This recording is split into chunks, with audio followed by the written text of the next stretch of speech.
যার বাবা নাই তার কিছুই নেই। যার যদি বাবা দেখতো যাই চিতাম তাই কিনা দিত, জেলে কানতাম, কইতে যাই আইনা দিব, এটার মায়া করতাম মা। চুরি করে আনবো সে মা আইনা দেয়, কিন্তু আমরা এটা বুঝতাম না। আরে বাবা মারা গেছে তো আর বুঝি না। আর যার বাবা আছে তাই তো কিছু বুঝে না, আর যার নাই আরে বুঝে। আজকে তো বাবা বেঁচে থাকলে এই ফুল বিক্রি করতে হতো না, তাই না?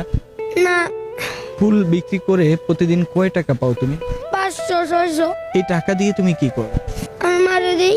আসিফ, এই মুহূর্তে যদি আল্লাহ তাআলা তোমার একটি ইচ্ছা পূর্ণ করতো, তুমি আল্লাহ তাআলার কাছে কি এই পৃথিবীর যার বাবা নাই হাজার যেন ভালো থাকুক, যেন কষ্ট না পায়। তোমারও তো বাবা। তা আমি হচ্ছে আমার কষ্ট যেন না পায়। আমরা যে যার বাবা নাই হারা যেন কষ্ট না পাই, যারা আমার মতন হারা যেন কষ্ট না পায়। কেন, বাবা ছাড়া থাকাটা কি অনেক কষ্ট? বাবা না দেখি তো সবাই অহংকারী করে। বাবা ডাক্তার টাকা পয়সা ছিল, কিন্তু বাবা না টাকা পয়সা নাই।